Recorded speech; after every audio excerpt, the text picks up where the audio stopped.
이 시대 최고의 지상명령 선교. 그러나 코로나19 팬데믹으로 선교 사역이 위축되고 있다. 선교지를 떠나야 하는 선교사들, 그리고 선교지에서 선교사들을 환영하지 않는 분위기. 과연 이 시대에 어떻게 선교를 감당할 수 있을까? 과거의 일반적인 선교 방법으로 더 이상 효율적 선교를 기대하기 어려워졌다. 새로운 선교 전략, 그들을 불러들여 가르치고 파송하고 돌보고 스스로 양육하게 하는 CS 선교를 소개하고자 한다. Calling, touch, send, take care and nurture themselves. Call for Send Mission, CS 선교. Call for Send Mission이란 말 그대로 다시 보내기 위해 불러들이는 선교이다. 보내기 위해 불러들여라. 좀 더 구체적으로 설명해보자. 지금까지 선교는 교회가 선교사를 파송하고 선교사는 현지에서 전도하여 교회를 세우는 일이었다. 이러한 선교 방법은 지난 수백 년 동안 성실하게 잘 행해왔고 많은 교회들이 세워졌다. 그러나 이런 전통적 선교 방법에는 한계가 있다.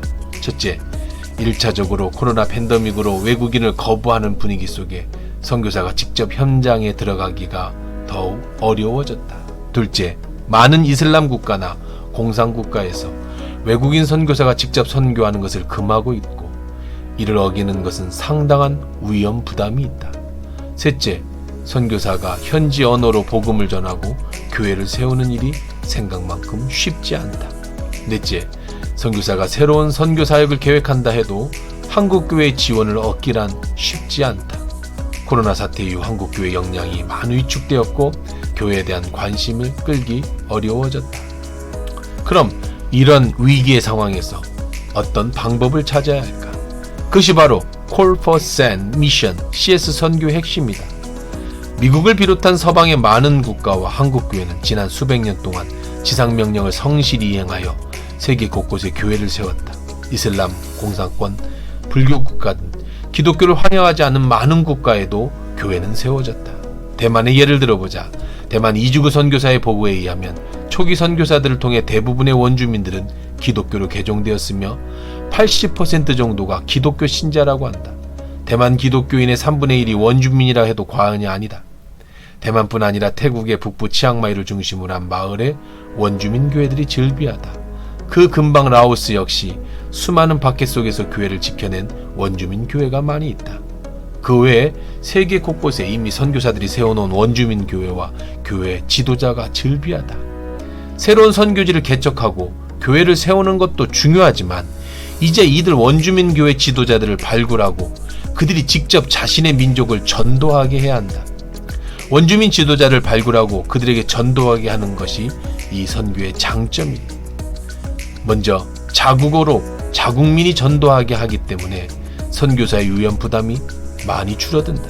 둘째, 이미 마을에 교회가 세워져 있고 성도가 있어 전도가 용이하다. 셋째, 기독교에 대한 마음이 이미 열려있기 때문에 쉽게 복음을 전할 수 있다. 그러면 왜 지금까지는 선교를 하지 못했는가? 많은 선교사들이 이미 현지 교회와 현지 목회자들을 세우고 양육하고 있다. 그러나 한계가 있다. 첫째, 현지인 교회와 지도자는 우리가 생각하는 일방적인 신앙을 가지지 못한다. 많은 교회가 샤머니즘이 섞인 토착 신앙이다. 우리가 생각하는 기본 복음에 대한 이해가 부족한 교회 지도자가 많이 있다. 가장 큰 이유는 신학이 없기 때문이다. 변변한 신학교도 없는 경우가 대부분이다. 수백 년 전, 수십 년 전 선교사가 들어가서 교회를 세우고 복음을 전했지만 그들이 떠난 뒤에 그들의 신앙은 변질되었고 샤머니즘화되어 우리가 생각하는 그 복음이 그들에게 깊이 들어가기가 어려워진 것이다. 교회의 십자가도 있고 교회라는 이름도 있고 목회자도 있지만 이들이 전하는 것은 우리가 아는 복음과는 다른 토착의 신앙인 일부분일 뿐이며 전도는 더 이상 이루어지지 않는 경우가 대부분이다. 종교 지도자들이 복음을 제대로 듣지 못했고 신학을 제대로 알지 못하기 때문이다. 둘째, 선교사가 이들 양육하려고 해도 현지 법에 문제가 되는 경우가 대부분이다. 대부분의 나라가 종교의 자유라는 이름으로 현지인들이 스스로 복음을 받아들이는 것은 허용하지만 외국인이 가르치는 것은 불법으로 여긴다. 많은 선교사들은 그저 현지 교회를 돌보고 물질적으로 도움을 주는 정도였다. 그럼 대안이 무엇일까? 첫째, 파송된 선교사들은 원주민 교회와 지도자들을 어느 정도 파악하고 있다. 그들의 사역을 여러 가지로 후원하고 있는 경우가 많이 있다.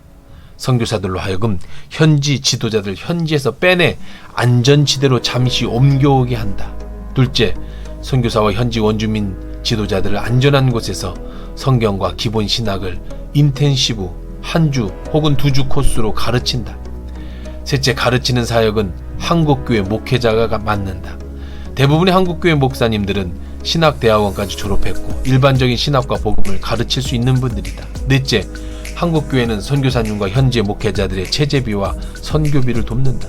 다섯째, 한국교회 목사님들은 한 주간 그들을 가르치면서 현지 교회의 사정과 현황을 파악하고 한국교회가 어떻게 도울 수 있는지 실질적인 선교 정책을 세운다. 여섯째, 한국교회와 교회 현지 목회자가 유기적으로 협력하고 한국교회 성도들이 방문할 수 있으면 방문해서 현지 목회자와 교회가 지역을 전도할 수 있도록 한국교회가 도와줄 수 있다. 정리해보면 Call for Send Mission CS 선교의 핵심은 이미 하나님이 주신 선교 현지 원주민 교회 목회자들과 리더들을 교육시키고 그들이 스스로 교회를 세우고 전도하게 하는 선교 방법이다. 간단하게 정리해보면 선교사들이 관리하는 현지 지도자들을 모아 태국 등 안전한 국가와 안전지대로 그들을 이동한다. 둘째, 한국교회 목회자가 안전지대에 함께 들어가 한 주간 인텐시브 코스로 그들에게 복음과 신학을 가르친다. 셋째, 돌아간 현지 교회 지도자들은 배운 대로 현지 교회를 시스템화하고 양육하여 현지 교인들이 스스로 전도할 수 있게 도와준다.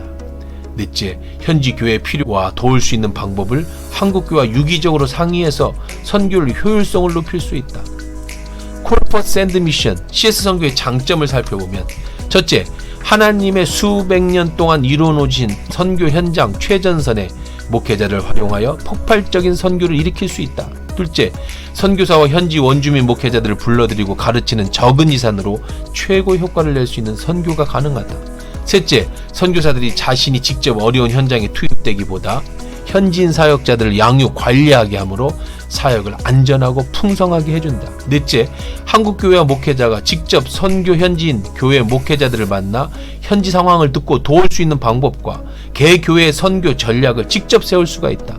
다섯째, 한국교회와 한국교회 목회자가 직접 선교 최전선에 서서 원주민 지도자를 가르쳐 선교의 선봉에 설 수 있게 해준다. 여섯째, 한국교회와 현지 원주민 교회와 직접 소통함으로 한국교회 성도들로 선교의 자부심과 교회 선교 동력을 이끌어낼 수 있다. Call for Send Mission CS 선교에 관심 있는 한국교회와 목회자들의 연락을 기다립니다. 아래 메일 주소로 연락 주시면 좀 더 자세하게 설명해 드리겠습니다. 김창무 목사였습니다.